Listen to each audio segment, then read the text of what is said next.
Hello all எல்லாருமே வந்து கார்த்திகை தீபத்துக்காக ரொம்ப சூப்பராக ரெடி ஆகிட்ருப்பீங்க அப்படின்னு நினைக்கிறேன்.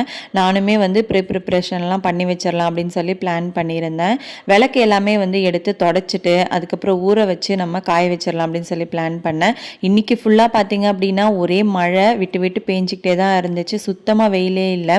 நான் வந்து இந்த டைமில் நம்ம ஊற வச்சிட்டோம் அப்படின்னா சரியாக வராது அப்படின்னு சொல்லிட்டு நான் வந்து சாயந்தரம் போல் தான் எடுத்து ஊற வச்சுட்டு நாளைக்கு பார்த்தீங்க அப்படின்னா வெயில் வந்தாலும் சரி வரலாம் சரி வேறு வழியே இல்லை. ஏன்னா நாளைக்கு ஒரு நாள் தானே நமக்கு டைம் இருக்குது அப்படின்னு சொல்லி இன்றைக்கே நான் ரெடி பண்ணி வச்சிடலாம் அப்படின்னு சொல்லி பிளான் பண்ணேன். ஃபஸ்ட்டு வந்து பழைய விளக்கு எல்லாத்தையுமே நான் வந்து ஒரு 2 மணி நேரம் போல் மட்டும் ஊற வச்சுக்க போகிறேன்.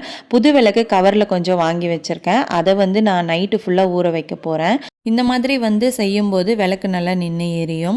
நாம் வந்து ஊற வச்சுட்டு அதுக்கப்புறமா காய வச்ச பிறகு நெயில் பாலிஷ் அடிபாகத்தில் வச்சுங்க அப்படின்னா எண்ணெய் கசிவு இல்லாமல் இருக்கும். அப்படி இல்லைனா வந்து விளக்குக்கு ஃபுல்லாகவே பெயிண்ட் நீங்கள் அடிச்சுக்கலாம். நான் வந்து ஆல்ரெடி 27 பிளேட்ஸ் வாங்கி வச்சுருக்கேன். அதனால் அந்த பிளேட்ஸ் எல்லாம் வச்சு நான் யூஸ் பண்ணிக்குவேன். மற்ற விளக்குக்கு எல்லாமே வந்து கொஞ்சம் நெயில் பாலிஷோ இல்லைனா பெயிண்ட்டோ வந்து அடிக்கலாம் அப்படின்னு சொல்லி பிளான் பண்ணியிருக்கேன். நாளைக்கு வெயில் வந்துச்சு அப்படின்னா தான் நான் வந்து அதுக்கேற்ற மாதிரி பிளான் பண்ணுவேன். அதுக்கப்புறமா நான் ஆல்ரெடி வந்து அங்கங்கே விளக்கு ஏற்றிட்டு இருப்பேன். அந்த விளக்குகளை வந்து கொஞ்சம் எண்ணெய் பிசுபிசுப்பு இருக்கும்ல, அந்த விளக்குகளை மட்டும் தனியாக வந்து ஊற வைக்க போகிறேன். அது பார்த்தீங்கன்னா கொஞ்சம் விம்ஜெல் போட்டிருக்கேன். ஏன்னா வந்து எண்ணெய் பிசுப்பு அதிகமாக இருக்குது. அதை வந்து ஒரு 2 மணி நேரம் போல் நான் ஊற வச்சுட்டு அதுக்கப்புறமா அதை நல்லா தொடச்சிட்டு காய வைக்கலாம் அப்படின்னு சொல்லி பிளான் பண்ணியிருக்கேன்.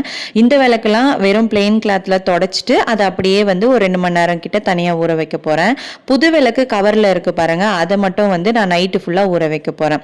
அதுக்கப்புறமா கொஞ்சம் வந்து பித்தளை விளக்கு அந்த தட்டுலாம் இருக்குல்ல, அது எல்லாமே வந்து தனியாக எப்பவும் போல் நம்ம பித்தளை பாத்திரம் வாஷ் பண்ணுற மாதிரி நல்லா வந்து அதை க்ளீன் பண்ணி வாஷ் பண்ணி எடுத்து வச்சுக்க போகிறேன். முன்னாடியே நம்ம எல்லா ஒர்க்கையுமே நல்லா ப்ரிப்பேர் பண்ணி வச்சிட்டோம் அப்படின்னாலே போதும். நல்லா ரெடி பண்ணிட்டோம் அப்படின்னா நமக்கு வந்து விளக்கேற்றும் போது கார்த்திகை தீபத்தன்னைக்கு ரொம்ப ஈஸியாக இருக்கும். இல்லைனா கடைசி நிமிஷத்தில் வந்து எல்லாத்தையும் தேடுற மாதிரி இருக்கும். அதனால் முன்னாடியே ரெடி பண்ணி வைக்கலாம் அப்படின்னு சொல்லி பிளான் பண்ணிட்டேன். கார்த்திகை தீபத்துக்கு முன்னாடி நாள் வந்து பரணி அன்னைக்கு நம்ம பரணி தீபம் ஏற்றுறது அவ்வளோ நல்லது. நாளைக்கு சாயந்தரம் 6 மணி போல் ஒரு தட்டில் 5 விளக்கு ஒன்றா வச்சு நம்ம வந்து விளக்கேற்றணும். கண்டிப்பாக வந்து பரணி தீபம் நாளைக்கு சாயந்தரம் போல் எல்லாருமே ஏற்றிருங்க.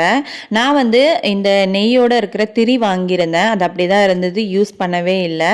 அதனால் கார்த்திகை தீபத்தன்னைக்கு எல்லா விளக்குலையும் எவ்வளோ இருக்கோ அவ்வளோ வச்சு ஏற்றிடலாம் அப்படின்னு சொல்லி பிளான் பண்ணியிருக்கேன். அதுக்கப்புறம் வந்து நம்ம 27 விளக்கு ஏற்றணும். 27 அப்படின்றது வந்து எல்லா நட்சத்திரங்களையும் குறிக்கும். அதனால் 27 விளக்கு மினிமம் ஏற்றிடணும்.